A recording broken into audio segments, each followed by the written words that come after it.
شێوازی بانگەواز لە کۆمەڵگەی کوردیدا.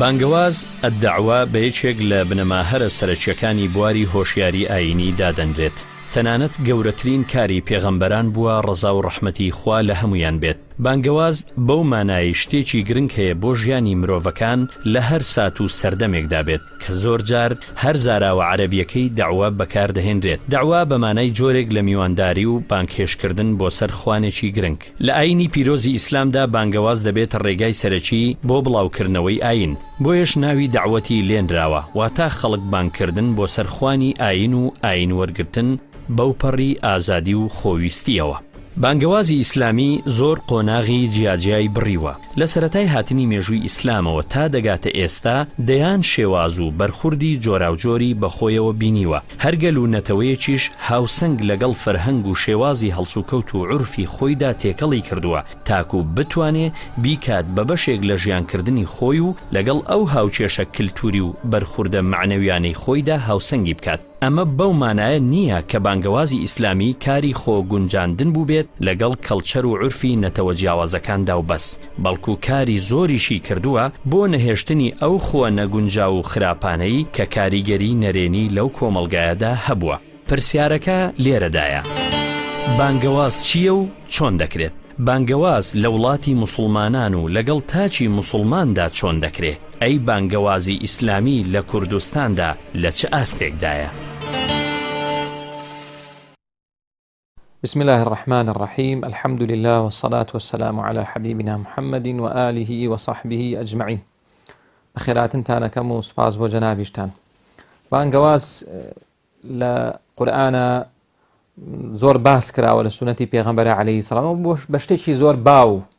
یعنی ئێمە کە ئێستا باسی کەین باسی شتێکەکەین کە زۆر باوە لە ناو موسڵمانانە. لە قورئانە بانگەواز بە سێ معنە هاتووە، بە معنای تەبلیغ و یعنی تەبلیغ گەیاندنی پەیامی خوا، ڕێنمایی خوا بۆ بەندەکانی خوا، و بە مانای ڕوونکردنەوە هاتووە، ئەلبەیان، ڕوونکردنەوەی ئەو شتانەی کە مرۆڤ پێویستی پێیەتی لەو ژیانەکەمی کە هەیەی لەسەر زەویە. مانایەکی تریشی هاتووە بریتێ لەوەی کە خێر و خۆشی بەرژەوەندیەکانی مرۆڤایەتی کە خوای پەروەردگار لە هەموو کەس باشتر ئەیزانێ ڕوون کرێتەوە بۆ بەندەکانی خوای پەروەردگار بۆ ئەوەی کە ژیانی مرۆڤ خۆش بێ. کەواتە ئەمە پێناسەی بانگەوازە، لەگەڵیشە ئامانجی بانگەوازیش هەر لە پێناسەکەەوە وەرئەگیرێ. ئامانجی بانگەوازەکە بریتێ لەوەی کە ژیانی مرۆڤ خۆش بێ، کە ئەڵێن ژیانی مرۆڤ، ئیسلام هاتووە هەردوو ژیانی مرۆڤ خۆشکە، ژیانی ئەم دنیای بەختەوەر و ئاسوودە بێ، دوور بێ لە ناڕەحەتی و لە زەحمەت و لە کێشە و گرفت و ئەوانەوە، دوا ڕۆژیشی ئەوە بێ کە خوای پەروەردگاری لێ ڕازی بێ و بە بەهەشتی بەرین شاد بێ. هەر شتێکە ببێتە مای عەزیەت و زەحمەت بۆ مرۆڤ، وەکو تاک، وەکو خێزان، وەکو کۆمەڵگایش ئیسلام قەدەغەی کردووە ئامانجی لە بانگەوازەکە بۆ ئەوەیە کە ئەم ناڕەحەتیانە لەسەر ژیانی مرۆڤایەتی هەڵگیرێ. بوونی بانخواز لە وڵاتی موسڵمانە زۆر زەرورە، بەڵێ ئەوەی کە ئەوترێ ئێمە موسڵمانین داعوە و بانگەواز و ئانە، بۆچی ئەو قسەیە زۆر هەڵەیە؟ چونکە ئێمە بانگەواز ڕووی لە مرۆڤە. هیچ مرۆڤێک نییە بڵێ من کامڵم، هیچ مرۆڤێک نییە، هیچ مرۆڤێکی ژیر و عاقڵ نییە لی بپرسی بڵێ تۆ کامڵ بڵێ من کامڵم، هیچ مرۆڤێک نییە لی بپرسی بڵێ من معسوومم، کە شتی وا ناڵێ. هیچ مرۆڤێکی ژیر و عاقڵ ناڵێ من معسووم. مادام معسووم نییە، مادام کامڵ نییە، پێویستە بەوەی کە لە هەڵۆپەڵەیی بگیرێتەوە، هەڵۆپەڵەکانی بۆ ڕوون کرێتەوە، کە و ئەو چاکە و چاکارەنش کە نایزانێت پێویستە بۆی ڕوون کرێتەوە بۆ ئەوەی کە ژیانی زیاتر خۆش بێ. ئێمە طبعا لە ئاینی پیرۆزی ئیسلامە دعوەمان هەیە، داعیمان هەیە، مەدعومان هەیە، وەسائلمان هەیە. دعوەکە ئیسلامەکەیە کە دعوەی بۆکەین، داعیەکە شخصەکەیە موسڵمانەکە، مەدعوەکەیش مقابلەکەیە، وەسائلەکەیش متعددە، یعنی کەس بۆی نییە تەقیدی بکە. فدعوەکردن و یعنی بانگەوازی خەڵک و بانخوازی ئەوەیە کە ئینسان کەسێکی مقابل ڕاکێشێ بۆ سەر مەسلەکی ئاینی پیرۆزی ئیسلام، و دعوەکردن لای علەما و زانایانی ئیسلام طبعا فەرضی کیفایەتە لای زۆر بەیان، وەکو ئیمامی جوەینی ئەفەرمێت دعوەیەکی لەگەڵا ئەەکەیت و بانگ یەکەیت و عەرضی مەسئلەکەت ئەەکەیت کە ئیسلامەکەتە بۆیشی ئەەکەیتەوە طبعا فهمی حجەمان هەیە و ئیبلاغی حجەمان هەیە ئێمە ئیکتیفا ناکەین بە ئیبلاغی حجەوە ئینەما فهمی حجەیش مهمە کە ئیسلام تێبگا لە ئیسلام شەرط نییە هەر یعنی یەکسەر نەسەکەی بۆ باسکەیەوە ئینەما فەهم زۆر مهمە چونکە لە هەموو قورئانە یەکجار وشەی فەهم هاتووە قورئانە فەرمێ فەفەهەمناها سولەیمان ئیتر کەواتە فەهم زۆر مهمە بۆ ئەو کەسەی کە تێی بگەێنی ڕایکێشی بۆ ئەم دینی ئیسلامە بۆ ئەم مەسلەک هەموو ینی هەموو کەسێ پێڵێ دعوە طبعا هەموو مەسلەکێک وهموو منهجێک کە خەڵک ڕائکێشە پێڵێ دعوە بەڵام ئەساسی کەلیمەی دعوە هی مسلمانانە هی عینی پیرۆزی ئیسلامە و کەسی مقابلیش هەچ کەسێ بێ یعنی هەچ کەسێ بێ ئەو دعوەی لەسەر یعنی ئەتوانی پێی بڵێ مەدعو چونکە تۆ یعنی لە دینێکە ئەژیت ئەم دینە فراوانە ناتوانی هەموو چمکەکانی یعنی بە یەکجار تەرحیکەی و ئینەما جاری وایە ئەم دینە پێویستی بە ساڵێکە هەرتا هەبووی تەرحەکەی یعنی کەسێکی مسلمان شەر نییە لە یەک ڕۆژە هەمووی تێگەین شتیوانیە ئیسە مسلمانمان هەیە یعنی شەهادەی پێڵێ شایەتومانە هێنێ و بۆ مسلمان هەچ کاتێ چووە نوێژەوە و دەستی کرد بە نوێژکردن و زەکاتدان و ئینفاق کردن و حەجکردنەوە پێوترێ ئیماندار فمەسئلەی داعی و بانخواز ئەو کەسەیە کە دەستی خەڵک ئەگرێت و لە خزمەتی خەڵکایە و تەرحی ئیسلام ئەکات بە شێوازێکی یعنی حەضاری و بە شێوازێکی یعنی جوان و پوخت تەسلیمێکا بۆ ئەوەی بیضاعەکەمان هەمیشە یعنی لای خەڵک ناشرین نەبێ و لە بازاری جا بیضاعی سینی و یابانی هەیە هەموو کەسێ ئەتوانێت بیضاعەکانی بێنێتە بازارەوە بیضاعی ئێمە بە یابانی ئەزانین یعنی بیضاعی ئیسلام بیضاعەیەکی جوانە فهیوام وایە یعنی بانخواز بزانێ چۆن دعوە ئەکات و کێ بانگی کێ ئەکات دیارە کاری بانخوازی ئەگەر بمانەوێت لێ حاڵی بین بانخوازی بەچی ئەوترێت بانخوازی چییە؟ بانخوازی لە کەسێکەوە بۆ کەسێکی تر پێناسەکەی ئەگۆڕدرێ لە کۆمەلگایەکەوە بۆ کۆمەلگایەکی تر پێناسەکەی ئەگۆڕدرێ بەڵام بەگشتی بانخوازی بانکردنی خەڵکە بۆ لای ئیسلام و بۆ لای قورئان کە خوای پەروەردگار دای بەزاندووە بۆ ئومەتی پێغەمبەری خوا عەلەیهی سەڵات وەسەلام بۆی ئەو خەڵکە لێی شارەزا بێت کاتێک کە کەسێک هەڵەسێت ئەم قورئانە بە خەڵک ڕائەگەیەنێت یان فەرموودەی پێغەمبەری خوا بە خەڵک ڕائەگەیەنێ ئەو کارە پێوترێ کاری بانخوازی جا ئەرزم کردن بانخوازی لە کەسێکەوە بۆ کەسێکی تریان لە کۆمەلگایەک بۆ کۆمەلگایەکی تر پێناسەکانی جیایە ئەگەر کەسێک لە وڵاتی مسلماناندا کاری بانخوازی بکات ئەمە کارەکەی جیایە لەگەڵ کەسێکدا لە وڵاتێکدا کاری بانخوازی بکات کە وڵاتێکی نامسلمانە وڵاتێکە کە نەک باوەڕی بە قورئان نییە بەڵکو باوەڕی بەخوای پەروەردگاریش نییە بۆیە پێناسەی بانخوازی بە گوێرەی کۆمەلگاکان ئەگۆڕێت بەگشتی بانخوازی بانکردنی خەڵکە بۆ لای دینی خوای پەروەردگار بە شێوازێک کە ئەو کۆمەلگایە پێویستیان بەو شێوازە بانکردنە بێت جا ئەگەر بانکردنی خەڵک بێ بۆ ئیمان هێنان ئەوە بابەتێکی ترە ئەگەر بانکردنی خەڵک بێ بۆ شارەزابوون لە قورئان و فەرموودە خۆی مسلمانە بەڵام تۆ وەکو مزاکەرەیەک یاد یەخەیتەوە ئەو بابەتێکی ترە بانگوازکردن لە عالەمی ئیسلامیە لە وڵاتی ئیسلامە ئەتوانین بڵین ئەمر بە چاکەونەهی لە خراپەیە کە واجبی هەموو مسلمانێکە فەرماندان بە چاکەونەهیکردن و جڵگیری لە خراپە بۆ ئەوەی کە مسلمانان یەکتری وریا کەنەوانێ کاویش لە سورة والعصر هاتوا والعصر إن الإنسان لفي خسر إلا الذين آمنوا وعملوا الصالحات وتواصوا بالحق وتواصوا بالصبر تواصي بالحق وتواصي بالصبر أكيت بابي أمر بچاك ونهي لخرابة كواجبي همو يكيكمانا چونك هوكاركان زورن كبيتا معي للريلادان وسار كدنوي مسلمان بو أوي توشي أو نبي بو أوي دائما ملتزم بها بحقه بو أوي آرام بقري لسروشتانية الري بيويستك سیستەمی ئەمر بە چاکە و نەهی لە خراپە لە هەمومانە ڕنگ باتەوە هەمومان پێی هەستی بانخوازی و بانگەواز بریتە لە خاڵ یەکەم توانین بڵین بریتە لە بانکردنی خەڵکی بۆ تێگەیشتنێکی نوێ لە ئاینەکە لە ئیسلام یان ئەتوانین بڵێن بریتە لە هۆشیارکردنەوە و بێدارکردنەوەی مرۆڤ باوەڕدارەکان بۆ تێگەیشتنێکی سەردەمیانە لە ئیسلام و لە بنەماکانی ئیسلام.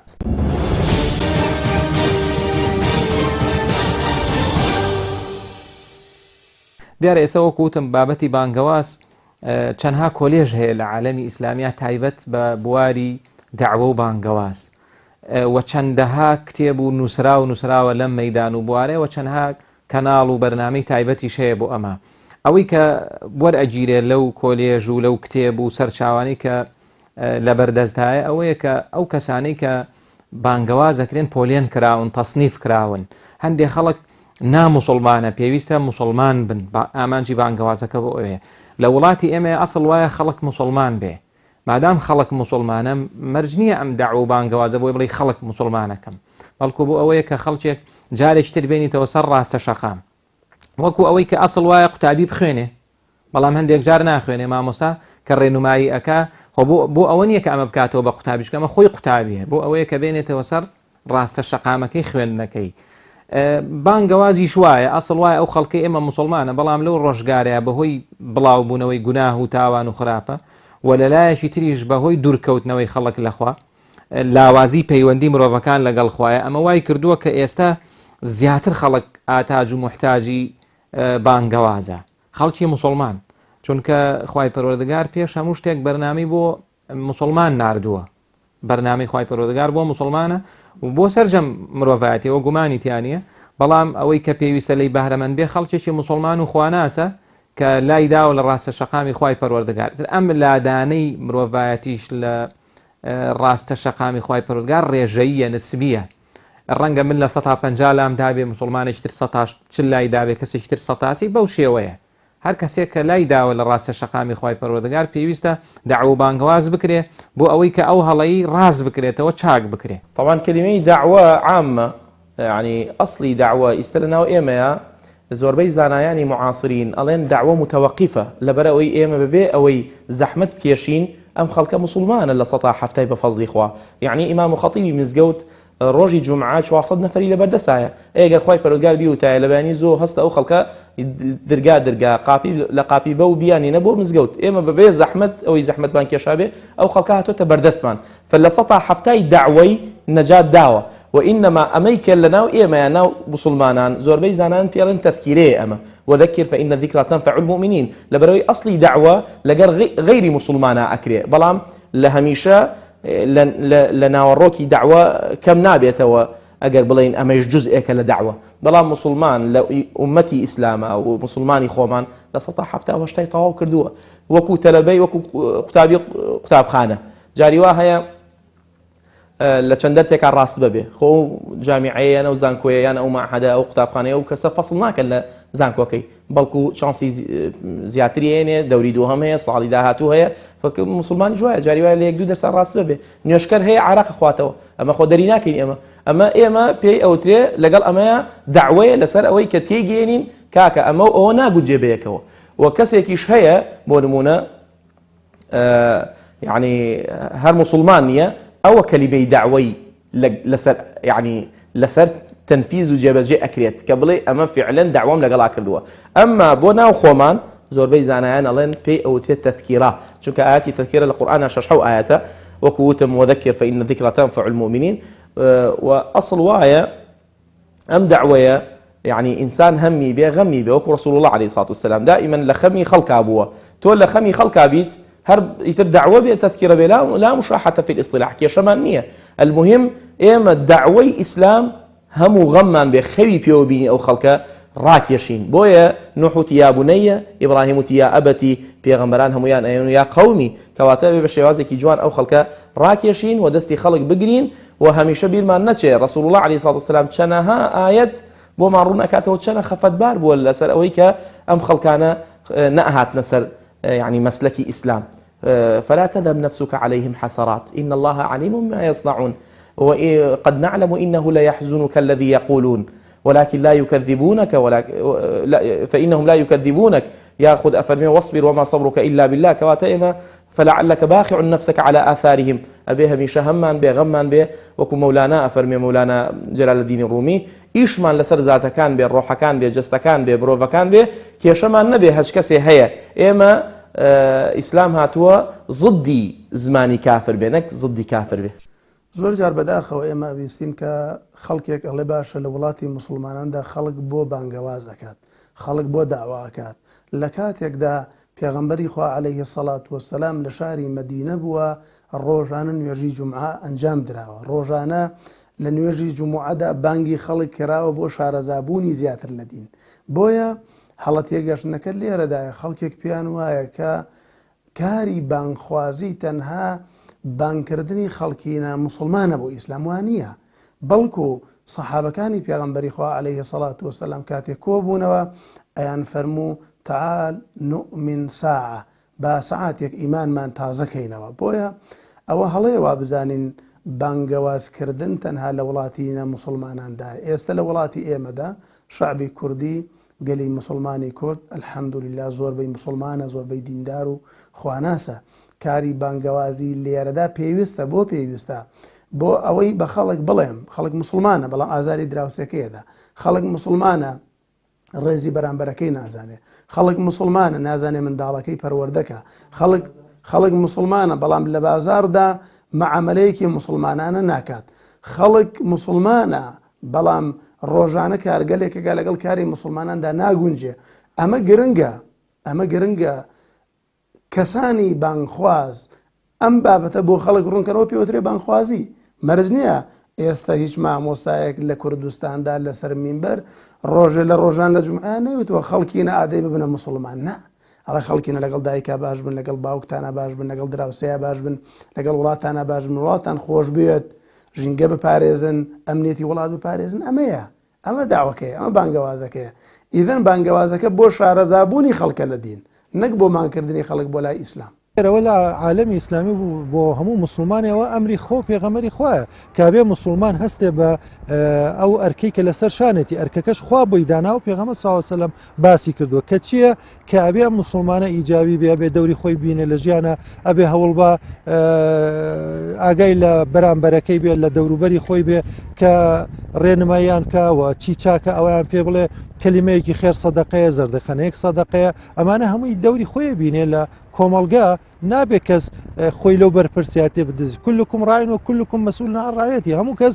بەشی خۆی مەسئولیەتی هەیە، شوانە و بەرپرسە لەوانەی کە لە بەردەستیایەتی باوک بۆ مناڵەکانی، دایک بۆ مناڵەکانی و بۆ خێزانەکەی و بەو شێوەیە کار بەدەست بە هەمان شێوە هەموو کەسێ بەشی خۆی بەرپرسیارەتی هەیە لە کۆمەڵگەی ئیسلامیە. بانگخوازیش دەورێکی زۆر گەورەی هەیە کە کۆمەڵگە هوشیارەکاتەوە لەو مشکلانەی کە هێتە ڕێی، چونکە پێغەمبەر صلی الله علیه و سلم کە فەرمێ کۆمەڵگە وەکو کەشتیەک وایە، ئەگەر بڵین باشەکانیان لە قاتی سەرەوە بنەوەی تریش کە کەمتر باشن یا خراپن لە قاتی خوارەوەن، ئاوەکەش لە قاتی سەرەوە ئەوانەی خوارەوەڵێن جا ئێمە بۆ بچینە سەرەوە بۆ خواردنەوە بۆ لێرە کونێکی تێنەکەین، ئەگەر ئەوانەی سەرەوە دەستیان نەگرن هەمویان بەیەکەوە غەرق بن. جا بێ بانگخوازان ئاگایان لەوە بێت کە کەشتێکە غەرق نەبێ و هەمویان بەیەکەوە تیانەچ. بانگەواز هۆکاری خۆی هەیە، شێوازی خۆی هەیە، ئەکرێت تاکە کەسی بێت، ئەکرێت لە ڕێڕاگەیاندنەوە بێ، ئەکرێت لە ڕێگای گروپاتەوە بێ. ینی بانگەواز شێوازی زۆرە. هەرچەند لا ئێمە وا ڕاهاتوین بانگخواز ئەو کەسەیە کە چەند بەرنامەیەکی هەیە لە تەلەڤیزیۆنەکان لە ڕاگەیاندنەکان، بەڵام لە ڕاستیە هەموو کارێک بچێتە خزمەتی بێدارکردنەوەی خەڵک بۆ تێگەیشتێکی تازە لە ئیسلام پێوترێ بانگەواز. لە ڕاستیە ئەم وشەیە ئەبێ لەسەری بوەسین تۆزێک لە ڕوانگەی قورئان و لێکی بینەوە. حقیقەتێکەیە ئەویش وشەی داعوە و داعی واتە بانگخواز و بانگەواز دوو زاراوەند تێکەڵاو بووە لەگەڵ ئێمە ڕاهاتوین کەوا بەکاری بێنی. لە ڕاستیە ئەم دوو چەمکە خۆی ئەم دوو زاراوە خۆی بۆ بێباوەڕە کاتی ئەوترێت داعوە بانگەواز بۆ بێباوەڕە، بەڵام ئێمە شتێکی گەورەترمان هێلەوە، چکە تۆ لە بانگەوازە تەنها قسەی خۆتەکەوت و ئەڕۆیت، بەڵام ئیشی کەسی ئیماندار من و تۆ ئیماندار بەرامبەر بە یەکتری بریتیە لە تعلیم، لە تەزکیە، لە تەربیە، لە تەزکیرە. ئەمە ئیشی بانگخوازە کە بانگخوازانی ئەمڕۆ کە لە کوردستانە کار ئەکەن ئیشیان ئەمەیە، بیرخستنەوەیە، پەروەردەکردنە، وەشارکردنەوەیە و تێگەیاندنی ئەو خەڵکەیە.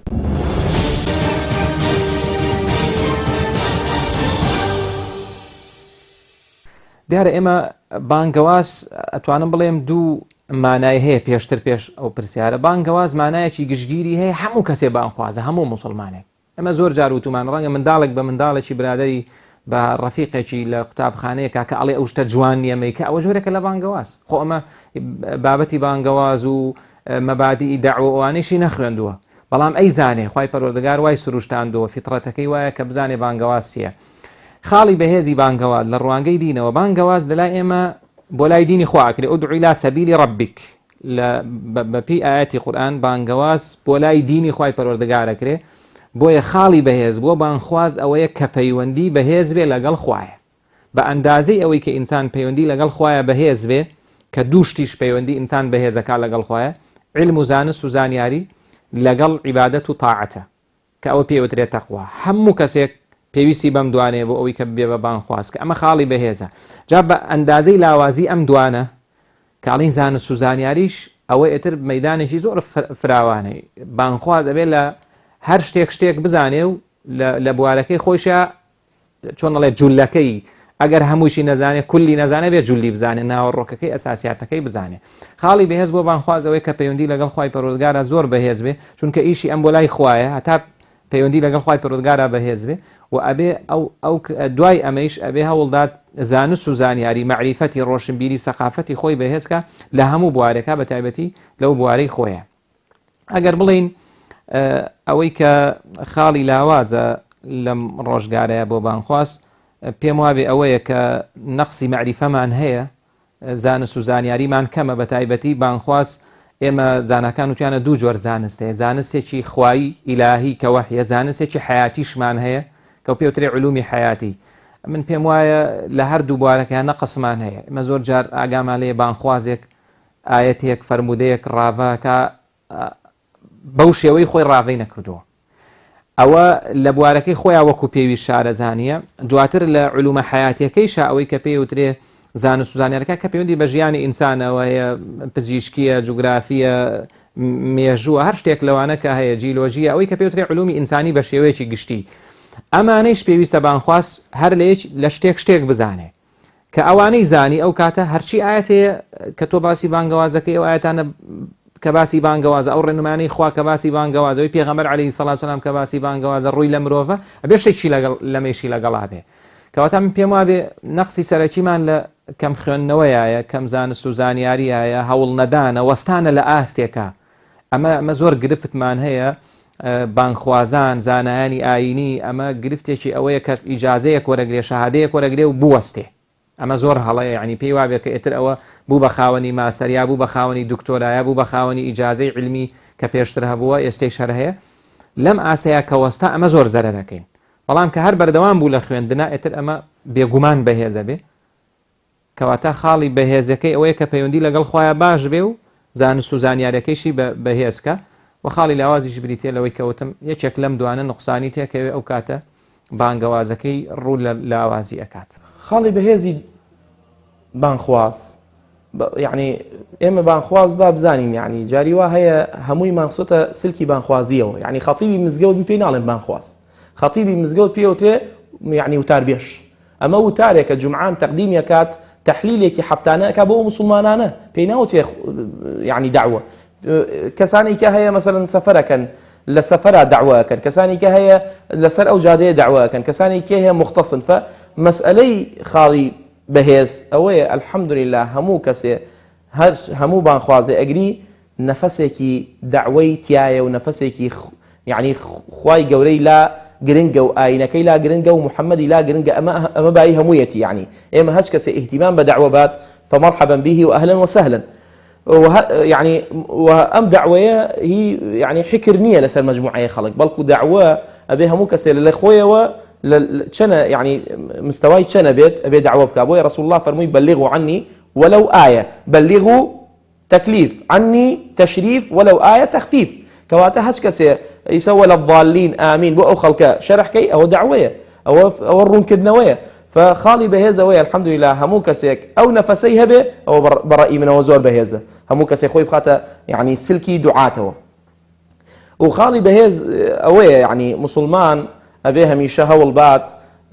خوي بهذا كان رجعنا هاش كسي نصيحتك كلي ورجري يعني كبوين بمان خوازي ترى أو بري دنيا ما نقرتوا في يسمع بنصيحتي خلق في يسمع بأموجاري خلق في يسمع بالتفننا شون أم دعوة بجينين أساليبي أم دعوة أم اشتكي مفتوحة أدعو إلى سبيل ربك بتشي ندعو وتيبو خويان شون يكي بسيدي يكي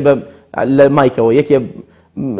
بيامك أنا يكي بنوسين أما مفتوحة يعني فأبي رجعنا تفنن بكات أو كسا بو أوي بهيز به وبو أوي يعني روج بروجتي تازة يعني شون علي محسوب بجواني محسوب لسر الإسلام یعنی خاڵێک کە بێهێز بێ و لاواز بێ ئەوەیە کە ڕۆژانە پێویستمان بە خوێندنەوەیە، ڕۆژانە پێویستمان بە مطالعەیە، پێویستمان بە کتێب خوێندنەوەیە، پێویستمان بەوە نییە کە شادێکی ماستەر و دکتۆرەمان وەرگرت ئێمە متەوەقفین. بالعکس شادەی دوای دکتۆرا ئیشی من دەست پێ ئەکا، دوای ماستەر ئیشی من دەست پێ ئەکا، وانە هەمووی کلیلن ئەمان دەنێ و یعنی بەرچاوڕوونیەکە. ئەمما دوای ئەوە تەکالیفەکە زیاترە بێ، زیاتر مکەلەفین بە مەسئلەکان. بەڕەئی من بانخواز دوو شت زۆر مهمە: یەکەم مطالعەکردن و علم وەرگرتن و خوێندنەوە، دووهەم ئوسلوبی طەرح، ئەبێت بزانی چۆن طەرحیەکەی مامۆستا هەیە من یان لەگەڵ مامۆستا محەممەد یان لەگەڵ مامۆستا فڵان جیاوازن شخصەکان، ئەبێ هەر یەکە ئوسلوبی خۆی هەبێ و ئەوەش لە ڕەسوول الله لە سیرە و کونیەی پێغەمبەر صلی الله عليه وسلم یعنی ئەیبینین کە چۆن دعوەی کردووە. دیارە خۆکو بەڕێزت فەرموو خاڵی بەهێز هەیە و خاڵی لاوازیش هەیە. دیارە هەردووی هۆکاری هەیە. ڕەنگە خاڵی لاوازی بانخوازەکان ئەگەر بڵین خاڵی بەهێزی ئەوەیە یەکەم بە شێوەیەکی خۆماڵیانە ئیسلام، واتە بە کوردیانە و بە کوردەواریانە ئیسلام تەرحەکەن بۆ میلەتەکەیان، ئەمە خاڵی بەهێزە.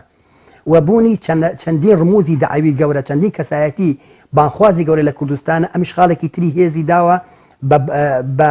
بانخوازان لە کوردستانە. ئەمە دوو خاڵی زۆر گەورەیە. وبوونی چەند کەناڵێکی ڕاگەیاندن، ئەمەش خاڵێکی تر کە هێزی داوە بەو قەزیەیە. بەڵام ئەوەی کە تۆزێک ئەنی لەمپەری خسۆتە بەردەمی بانگەوازەوە یان بانخوازانەوە، چەند زۆفێکەیە. یەکەمیان بریتە لە مەسلەی دەرنەچوون. زۆر هەرچەند ئەلحەمدولله سپاس بۆخوا زۆر لە بانخوازەکان ئەویان تێپەڕانووە. ئێستا زیاتر جەماوەری قسە ئەکەن، بە ئاسۆیەکی فراوانتر قسە ئەکەن، لەوە دەرچووە لە چوارچێوەیەکی حیزبایەتی تر تا قسە بکە، بەڵکو ئێستا لە چوارچێوەیەکی فراوانتر قسە ئەکە. و ئێستا بوونی ئینستیتوتی بانخوازان خۆی بۆ خۆی کارێکی گەورەیە کە دروست بۆ بانخوازەکانی یەکیان کردە جارێکی تر و ئەنێ بە شێوازێکی تر بانگەواز بگەن بە هەموو هەرێمی کوردستان و بە هەموو کوردزمانان. ئەمە خۆی بۆ خۆی کارێکی گەورەیە. بەڵام خاڵێکی تر لە خاڵە لاوازەکان بریتە لەوەی زیاتر ئێمە خیتابەکانمان خیتابێکی عاتفیە، خیتاب ئیش لەسەر عاتفی خەڵکەکەین. زۆر خیتابمان لەسەر جارێکە عەلاین عەقلی خەڵک نەکردووە. زۆر لە بانخوازەکان کە بەداخەوەی ڕەنگە ئەمەش وا بێت چونکە زیاتر جەماوەر حەزی بەو تەرزە قسەکردنە هەیە کە حەماسەتی بجوڵنی کە عاتفی بجوڵنی کە بیگرێنی، بۆیە زۆر لە بانخوازان یان زۆر لە وتاربێژان ئیش لەسەر ئەمە ئەکەن بۆ دروستکردنی جەماوەری بۆ خۆیان ئیش لەسەر لایەنی عاتفی ئەکەن. خاڵێکی تری لاواز بریتە لە خیتابی ئێمە خیتابی دینە نەک خیتابی تەدەیون. جیاوازی چی لە نێوان خیتابی دین لەگەڵ خیتابی تەدەیون؟ خیتابی دین شمولیە، یعنی گشتگیرە، میسالیە. بەڵام تۆ کاتێک باسی دینەکەیت، باسی تەدەیونەکەیت، باسی تەدەیونی منەکەی، دینداری منەکەی لە چوارچێوەیەکی دیاریکراوە لە هەرێمی کوردستانە لە شارێکی بنمەوە سلێمانی لە گەڕەکێکە. من کەسێکم تەدەیونی من جایە لە تەدەیونی تۆ، دینداری من جایە لە تۆ، هی تۆ جایە لە کەسێکی تر، پیاوێ جایە لە ژنێک، دەسەڵاتدارە جایە. بۆیە ئێمە دایما یین ئیسلامێکی شمولی گشتگیر تەرحەکەین بۆ خەڵک، نەک ئیسلامێک کە کێشە ئەو خەڵکە بێت کە واتە خیتابی تەدەیونمان نییە، خیتابی دینمان هەیە. واتە ئەمانەوێ ئەم دینە گشتگیرە بەسەر خەڵکە بسەپێنین، بۆ خەڵکی شەرحکەین بەچی بۆ ئەوەی کە ئەو خەڵکە پێمان وایە بەوە زیاترێتەوە پێشەوە و زیاتر مراجعی خۆیەکات و گۆڕانکاری لە خۆیەکە. لە کاتێکە ئەگەر ئێمە دەست بەرین بۆ خیتابی تەدەیون، بزانین دینداری لە ئەمڕۆیە پێویستی بە چییە، لەم هەرێمی کوردستانیە خەلەلەکان لەکوێن، خاڵی هێز لەکوێیە و خاڵی لاواز لەکوێیە، ئەلێرە ئەتوانین بانگەواز ئەوەی تر پێش بکەین. کەواتە ئەمانە چەند خاڵێک بوون لە خاڵی هێز و لە خاڵی لاواز لە بانگەوازی ئەمڕۆیەکە بەدی ئەکرێت. بانخوازی دروست کەسێک کە بانخوازێکی دروست بێ بەڕاستی ئەو کەسەیە کە ئەوەی بە خەڵک ئەیڵێ خۆی لە پێشدا جێبەجێ کات، ئەو بانخوازێکی دروستە. بانخوازی دروست ئەوەیە کە کەسێک ئەچێتە مەیدانی بانخوازیەوە سیلاحی مەیدانەکەی پێبێت، واتە علم و زانست و زانیاری پێبێت، علمێکی پێبێت کە علمی قورئان و فەرمودەی پێغەمبەری خوایە، علمێکی پێبێت کە علمی واقعە، چونکە مەرج نییە. هەتا ئاەتەکانی قورئان بەشێک لە ئاەتەکانی قورئان کە هاتوونەتە خوارەوە لە کاتی جەنگ هاتوونەتە خوارەوە، ناکرێت لە کاتی سیلما تۆ باسییان کەی. بەشێک لە ئاەتەکان لە کاتی سیلما دابەزیون ناکرێت لە کاتی جەنگا باسییان کەی. بۆیە زۆر گرنگە ئەو کەسێک کە داعیە علمی بێجگە لە بە قورئان و فەرمودەی پێغەمبەری خوا بە واقعی موسڵمان هەبێ، پاشان علم و زانست و زانیاری بە بەرامبەرەکەی هەبێ لەگەڵ کیا قساکەی کێ ئەدوێنی بەرامبەرەکەدایە لە چ جۆرێکە خۆی پروردگار لە قورئانە فەرمێ ادعو إلى سبيل ربك بالحكمة والموعظة الحسنة وجادلهم بالتي هي أحسن خواهي پروردگار أفرمين بسير شواز بانقوازي خلقا علماء فرمون بتايبتي ابن القيم رضا ورحمتي خواهي لبلا تفسير كاكا تفسير القيم لإمام ابن القيم ليدا باسيكا أفرمي أم آية بو من باسكا خلقي سيجورا كواتا أو كسي كداعية أبي سي برنامج جوازي بيه بو كسا بويا خالي سركوتني إنساني بانخواز أويا علم زانست و زانیاریکی تەواوی بێت تدریبێکی باشی کرد بێت لەسەر ئەو شتێک کە ئەوێ بیگەێنێت و بەرامبەرەکەی خوێند بێت و عەقڵەتی بەرامبەری کێشەی بەرامبەری گرفتەکانی بەرامبەری ئەو واقعی کە بەرامبەری تایە چونکە ئەمڕۆ خەڵک نەبوونە تۆ ناکرێ کەسێک پارەی نییە باسی ئەو بکەی زەکات چۆن دەرکات کەسێک مەسەلەن خێزانی نییە تۆ بێ باسی پەروەردەکردنی منداڵی بۆ بکە خەڵک خێزانی نییەنەوە منداڵی نییەشتا چۆن باسی ئەو بکە بۆیە زۆر گرنگە حاڵی مەدعو کەسێک کە بانگێکن ئێمە ئاگامان لێبێ پاشان پرسیارەکەی جەنابەت خاڵە لاوازەکان یان خاڵە بەهێزەکان طبعا خاڵی لاوازی ئینسانێک کە داعی بێ بەڕاستی ئینسان کە داعی بوو بانخواز بوو کۆمەڵی معەویقاتی زۆر ڕووی تێکە واتە کۆمەڵی بربەست ڕووی تێکات هەندێک لەو بربەستانت ئەتوانم بڵێن بربەستەکان سێ جۆرن بربەستێکەیە پەیوەندی بە حکومات و دەسەڵاتەوە هەیە بربەستێکەیە پەیوەندی بە مرۆڤەکەوە هەیە بە ناخێوە هەیە پاشان بربەستێکەیە پەیوەندی بە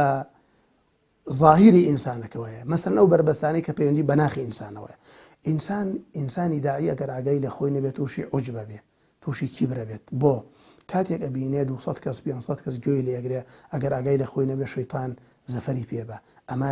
تووشی کیبرە بێت تووشی عوجبە بێ بەڕاستی بۆیە زۆر گرنگە داعی ئەم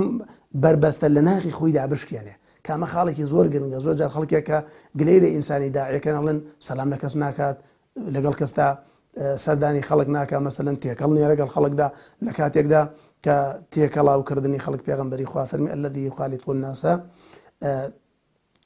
خير من الذي لا يخالط الناس ولا يصبر على أذاهم ئەوە زۆر گرنگە فەرموو کەسێک کە تێکەڵی خەڵکە بێ زۆر لەو باشترە تێکەڵی خەڵک نابێ و سەبر و ئارام ناگرێت لەسەر ناڕەحەتی خەڵکی بۆیە زۆر گرنگە معەویقی داخلی بربەستەکانی داخلی داعی بیشکێنێ ئەوە زۆر گرنگە خاڵێکی تر جاری وایە بربەستەکان لە بەردەست ئینسانی داعیە شتی خارجین ینی خارج ئیرادەی خۆیەتی مەسەلەن ئەوێ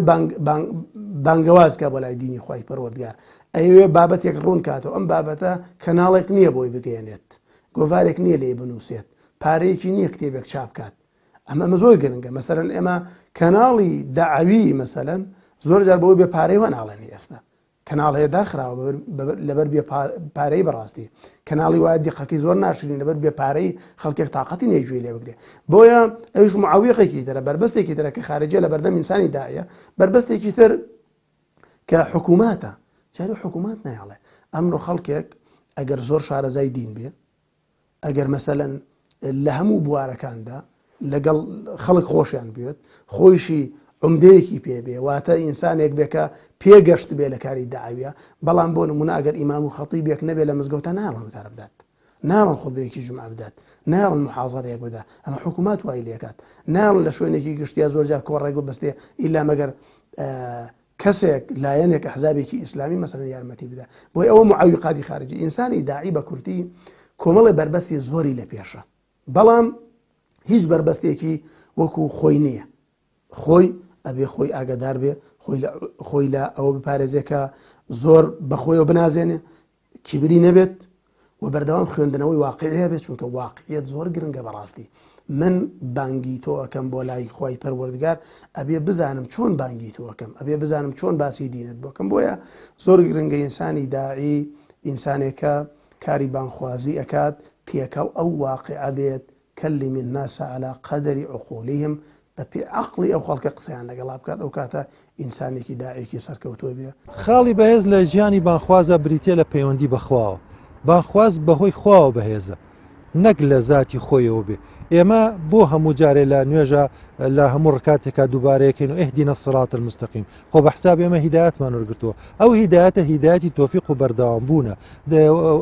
کۆکا فەرمێ إن أريد إلا الإصلاح ما استطعت وما توفيقي إلا بالله من إصلاح موي چەند بتوانم بەڵام تۆفیقەکەم لە خواوەیە جاکە تۆفیقەکە لە خواوە بێ پەیوەندی بانخواز بەخواوە شەو نوێژکردنی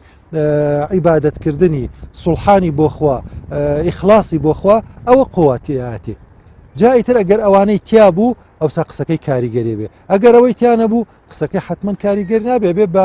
لاف و گەزاف و بە دیعاکردنێک کەوەی دیعاکردن و لاف و گەزافە ناچێت بۆ چونکە خی گەورە بەردەوام مسلمانان و بەتایبەت بانخوازان تاقیەکاتەوە وما كان الله ليذر المؤمنين على ما أنتم عليه حتى يميز الخبيث من الطيب خی گەورە واس نایێنێ لە مسلمانان هەتاوەکو لە بێژنیان نەیە چاک و خراپ لە یەکجانەکەتەوە هەمووی ئیدعای ئیمان و ئیسلامەتی و داعەتیەکە بەڵام کامی ڕاستەکە لەگەڵ خوا لەبەرەوە خی گەورە بە پێغەمبەر صلی الله عليه وسلم فەرمێ وما يريد الله فتنته فلن تملك له من الله شيئا خی گەورە کێی ویستاقی کاتەوە تۆ هیچت بۆ ناکرێ بەرامبەری ئەوە تاقیکردنەوەی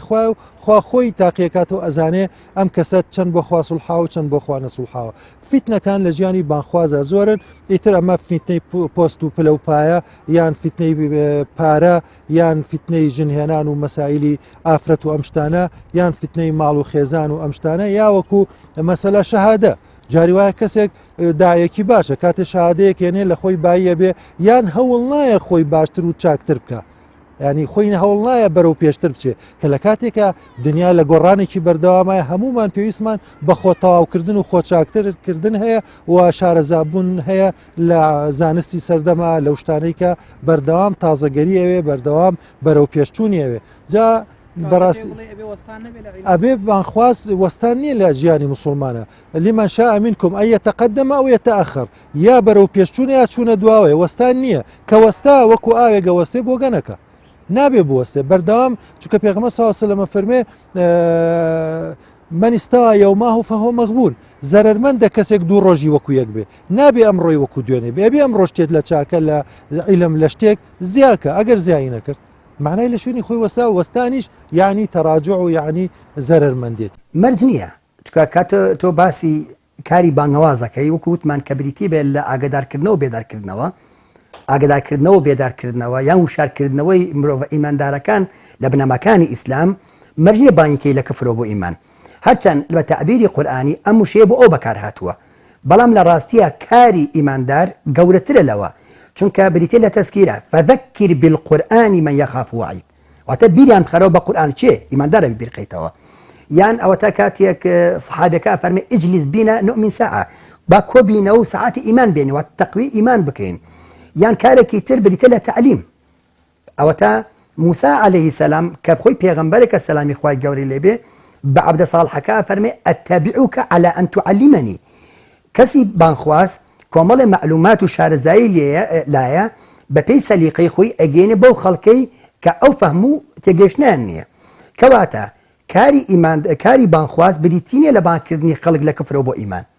بەڵکو بریتە لە ئاگادارکردنەوە بێدارکردنەوەی خەڵک و شارەزاکردنیەتی لە بنەماکانی ئیسلام بە شێوەیەکی سەردەمیانە بۆیە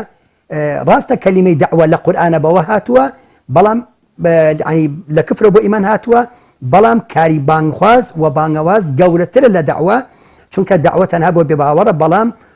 وەکو وتمان کاری داعی کاری بانخواز بریتە لە تەربیە لە تەسکیە لە تعلیم ئەمانە کاری بانخوازانە کە لە هەموو سەردەم و زەمان و مەکانێکە لە هەموو کات و شوێنێکە ئیشان ئەمانەیە کە ئەو خەڵکە تەسکیە بریتە لە چی تەسکیە واتە بریتە لە دوو یەکەم پاککردنەوە تەطهیر پاککردنەوەی ناخی ئینسانەکان دووەمیان تەنمیە گەشەپێدانی ئینسانەکان دووەم تعلیمی کتاب واتە فێرکردنی شارەزایی خەڵک بەم پەیامە ئاسمانیە و بە سونەتەکانی خۆشەویست عەلەیهی سەڵات وەسەلام سێمیان بریتە لە تەسکیرە بیاتخستنەوەی خەڵکی ئەم خەڵکە تۆ بەردەوام بەهۆی سەرقاڵی ئینسانەکانەوە هەموو کەسێک ناتوانێت بەردەوام ئەم ینی خاڵی هەبێ بتوانێت گۆڕانکاری لە خۆیان بکە و مراجعەی خۆی بکات و ئەم چەمکە دنیای و قیامەتیانە بێنێت و بیری خۆی ئەوە کاری بانخوازانە کە بەردەوام لە ڕێگای محاضەرات لە ڕێگای بەرنامجەوە لە ڕێگاکانی ترەوە خەڵکی وشار ئەکەنەوە خەڵکی ئاگادار ئەکەنەوە کە ئەمانە شتە جوانەکانی ئیسلامن ئاگاد لێبێ ئەمە شتە نەخوازراوەکانت لی دوور بکەرەوە و بیرانەکەنەوە کە ڕۆژی دوایی هەیە لێپرسینەوە هەیە کەواتە کاری بانخواست گەورەترە لە کارێکی لە کاری داعی چکە لە داوایە بەس قسەی خۆتەکەیت و ئەڕێ بەڵام کاری بانخواست گەورەترە تۆ بەرپرسی لە قیامەتە بەرامبەر هەموو شەیەک کە بۆ خەڵکی ئەڵیت بۆی کاری بانخواست زۆر گەورەترە لە کاری داوە.